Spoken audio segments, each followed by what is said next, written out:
दोस्तों, हर महीने मैं अपने वीडियोस के माध्यम से आप लोगों को तीन चार सब्जियों के बारे में जानकारी देता रहता हूं हर महीने में कि आप इस महीने में ये सब्जियां लगाइए, ये सब्जियां आपको सबसे ज़्यादा उत्पादन देके जा सकती हैं, फला सब्जियां आपको सबसे ज़्यादा मंडी भाव देके जा सकती हैं, कौन सी सब्जियां सबसे ज़्यादा प्रॉफिट आपको देके जा सकती है। इस तरह के वीडियो के माध्यम से हर महीने में प्रॉफिट देने वाली सब्जियों के बारे में मैं आपको जानकारी देता रहता हूं।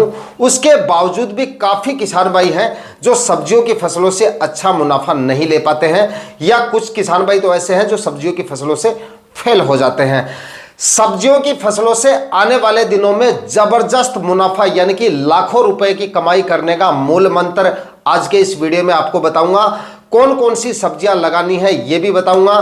किस तरह से लाखों रुपए का प्रॉफिट आप सब्जियों की फसलों से आने वाले दिनों में ले सकते हो। कंप्लीट जानकारियां आज के इस वीडियो में आपके साथ शेयर की जाएंगी। लेकिन दोस्तों, सब्जियों की फसलों के बारे में तो मैं आपको बता देता हूं, और भी आप वीडियोस वगैरह देखकर पता लगा लेते हैं कि आपके एरिया में कौन सी सब्जियां किस समय पर लगाने पर सबसे ज़्यादा मंडी भाव देके जा सकती हैं, सबसे ज़्यादा उत्पादन देके जा सकती हैं। और सब्जियों की फसलों से सबसे ज़्यादा प्रॉफिट लेने के लिए सिर्फ दो ही चीज़ों की ज़रूरत पड़ती है, उत्पादन की और मंडी भाव की। अगर उत्पादन ठीक से निकल आता है और मंडी भाव ठीक ठाक मिल जाते हैं या काफ़ी अच्छे खासे मिल जाते हैं, तो वो सब्जी फसल लाखों रुपए का प्रॉफिट आसानी से हमें देके चली जा सकती है। लेकिन लापरवाही या गलतियां किसान भाई कहां पे करते हैं। चलिए, मान लीजिए सब्जियों की फसलों के बारे में तो मैं आपको बता देता हूं कि ये फसल आप इस महीने में लगा लीजिए, गारंटी से आपको सबसे अच्छे मंडी भाव देके चली जाएगी और उत्पादन भी आपको अच्छा खासा देके चली जाएगी। और आप भी आइडिया लगा लेते हैं कि ये वास्तव में ये फसल जो है आने वाले दिनों में हमें अच्छा खासा प्रॉफिट देके जा सकती है।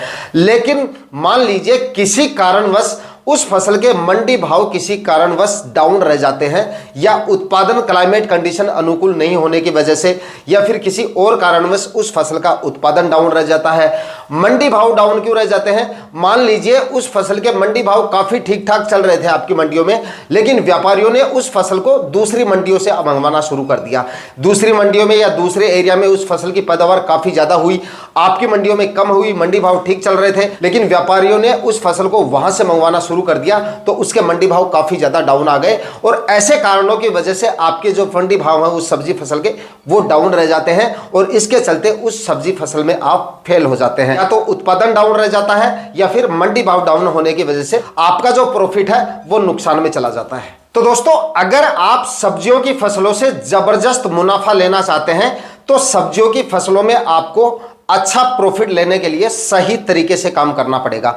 जब तक आप सही तरीके से काम नहीं करेंगे, तब तक अच्छा प्रॉफिट सब्जियों की फसलों से तो कम से कम आप नहीं ले पाएंगे। क्योंकि सही तरीके से काम करेंगे, सही समय पर सही फसलों का चुनाव करेंगे, तभी आपको अच्छा प्रॉफिट मिलेगा। अगर किसान भाई गलती कहां पे करते हैं, जैसे मैंने आपको 3 फसलों के बारे में एक वीडियो में बताया कि 3 फसलें हैं, इस आने वाले समय में अगर आप ये फसलें लगाएंगे तो मंडी भाव भी अच्छे मिल जाएंगे, उत्पादन भी अच्छा मिल जाएगा। लेकिन किसान भाई गलती कहां पे करते हैं? गलती यहां पे करते हैं, जैसे मैंने 3 फसलों के बारे में बताया और एक ही फसल का चुनाव कर लेते हैं और लंबे चौड़े एरिया में उस फसल को लगा के बैठ जाते हैं। जैसे टमाटर की खेती करनी है, आपको अपने एरिया में टमाटर लगाना है, तो 1-2 एकड़ में टमाटर, सिर्फ अकेला टमाटर ही आपने लगा लिया। हो सकता है आने वाले दिनों में उसके मंडी भाव ठीक से मिल जाएं, लेकिन अगर उसके मंडी भाव डाउन रह गए या उत्पादन डाउन रह गया, तो आपको नुकसान का सामना भी करना पड़ सकता है। इस तरह की सिचुएशन भी आ सकती है अगर आप हमेशा एक ही फसल का चुनाव करेंगे। कुछ किसान भाई क्या करते हैं, मिर्ची लगानी है, आने वाले दिनों में हो सकता है मिर्ची हमें काफ़ी अच्छे मंडी भाव देके जाएगी, हमारे एरिया में मिर्ची की पैदावार वैसे भी कम होती है, तो क्या करते हैं किसान भाई 2-3 एकड़ में मिर्ची की बुआई कर देते हैं। हाँ, अगर आपके पास ज़मीन है तो आप 2-3 एकड़ में मिर्ची की बुआई कर दीजिए, लेकिन उसके लिए साथ में बैकअप में आपको 2-3 फसलें और लगानी चाहिए। 1 एकड़ में, मैं तो ये बोल रहा हूँ, अगर आपके पास जमीन कम है, कम जमीन वाले किसान भाइयों के बारे में बता रहा हूं, अगर जिनके पास जमीन ज्यादा है तो आप उस हिसाब से कैलकुलेशन निकाल लीजिए। 1 एकड़ में अगर आप सब्जियां लगा रहे हैं, सिर्फ 1 एकड़ में आपको सब्जियां लगानी है, तो कम से कम 4 फसलों का आपको चुनाव करना चाहिए। कौन कौन सी फसलें आपको इस समय लगानी है वो भी मैं आपको बताऊंगा, लेकिन पहले यह समझना होगा, क्योंकि 1 या 2 फसलों के बारे में बताने से सिर्फ कुछ नहीं होगा। बताने को मैंने आपको बता दिया, पहले ही बता दिया कि 2 फसलें मैंने आपको बता दी, हो सकता है उनमें से आपने 1 लगा ली और उसी के मंडी भाव डाउन रह गए, तो सीधा आपको नुकसान का सामना करना पड़ेगा। तो जब भी आप सब्जियों की खेती करें, कभी भी एक ही फसल पे आपको डिपेंड नहीं रहना चाहिए। एक एकड़ में आपको कम से कम 4 सब्जियों का चुनाव करना चाहिए। अगर आप ज़्यादा एरिया में कर रहे हैं तब भी आपको 3-4 या 4-5 सब्जियों का चुनाव करना चाहिए, क्योंकि एक फसल अगर आपकी डाउन भी रह जाती है या फिर अगर 2 फसलें आपकी डाउन रह गई तो बाकी की 2 जो फसलें हैं उनसे आपको अच्छे मंडी भाव मिल सकते हैं, और वो आपकी जो फसलें हैं वो आपके जो नुकसान होने वाला है बाकी की 2 फसलों में उसको कवर कर लेती हैं, और आपका जो मुनाफा है वो ठीक ठाक निकल के आ जाता है। जैसे कि आपने 4 फसलें लगा दी तो चारों में हो सकता है एक के मंडी भाव डाउन रह गए, क्योंकि आप 4 फसलें लगाएंगे तो आप सोच समझ के उन फसलों का चुनाव करेंगे कि आपके एरिया में आने वाले दिनों में इन फसलों के मंडी भाव अच्छे रह सकते हैं, उत्पादन भी इन फसलों का काफ़ी अच्छा खासा रह सकता है।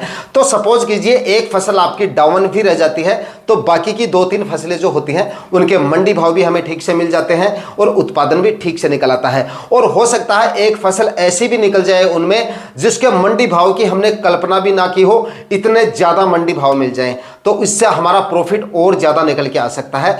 इस तरीके से अगर आप सब्जियां लगाएंगे तो डेफिनेटली आप नोट कर लेना, इस तरीके से सब्जियों की खेती करेंगे तो नुकसान का सामना आपको बिल्कुल कम नहीं, ना के बराबर करना पड़ेगा। हमेशा आप प्रॉफिट में रहेंगे सब्जियों की खेती से। दूसरा, जिस फसल को आप लगा रहे हो उस फसल का आपको थोड़ा बहुत पता होना चाहिए।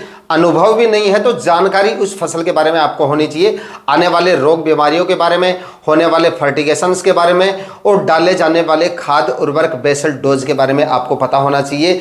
सही तरीके से अगर आप सब्जियों की खेती करेंगे तभी आपको अच्छा उत्पादन मिलेगा। जिस फसल के बारे में आपको ज्ञान नहीं है, पता नहीं है, जिसका अनुभव नहीं है, उस फसल को अगर आप लगाना चाह रहे हैं तो उस फसल को पहली बार लगा रहे हैं तो बिल्कुल कम एरिया में उस फसल को आपको लगाना चाहिए। कुछ किसान भाई यहां भी गलती कर देते हैं, जिस फसल को पहली बार लगा रहे हैं या फिर कभी नहीं लगाया है, जिस फसल के बारे में पता ही नहीं है, उस फसल को लगाते हैं और काफी लंबे चौड़े एरिया में उस फसल को लगा लेते हैं और नुकसान मोटा होता है उसमें, क्योंकि ज्यादा एरिया में लगाएंगे तो आपका नुकसान जो हो वो ज्यादा होगा, क्योंकि उसमें खर्चा आपका काफी ज्यादा हो जाता है। तो इस तरह की गलतियां अगर आप करेंगे तो भी आप प्रॉफिट की जगह नुकसान में रह सकते हैं। इस तरीके से आपको सब्जियां लगानी है। जैसे 1 एकड़ में आप सब्जियां लगा रहे हैं तो इस महीने में मैंने आपको पहले ही वीडियो के माध्यम से बता दिया था कि जो किसान भाई हरी मिर्ची की खेती करेंगे तो आप काफी जबरदस्त मुनाफे में रहेंगे, क्योंकि आने वाले दिनों में इस समय पे हरी मिर्ची जो है जो किसान भाई लगाएंगे काफी जबरदस्त मंडी भाव मिलेंगे, काफी जबरदस्त उत्पादन मिलेगा। तो 1 एकड़ में आप जो सब्जियां लगाने की सोच रहे हैं तो एक एरिया में 4 हिस्सों में डिवाइड कर लीजिए। 1 एकड़ को आप एक हिस्से में आप हरी मिर्ची की खेती कर लीजिए। उसके बाद में दूसरे वीडियो में मैंने आपको बताया था कि बैंगन की फसल भी इस समय अगर आप लगाएंगे तो जबरदस्त मुनाफा आपको देके जा सकती है। एक एरिया में आप बैंगन की खेती कर लगा लीजिए। बैंगन की फसल भी अगर आप इस समय पे लगाएंगे तो जबरदस्त प्रॉफिट देके जा सकती है, क्योंकि मंडी भाव इसके भी आपको काफी जोरदार मिल जाएंगे और उत्पादन इससे भी आपको काफी जबरदस्त मिल सकता है।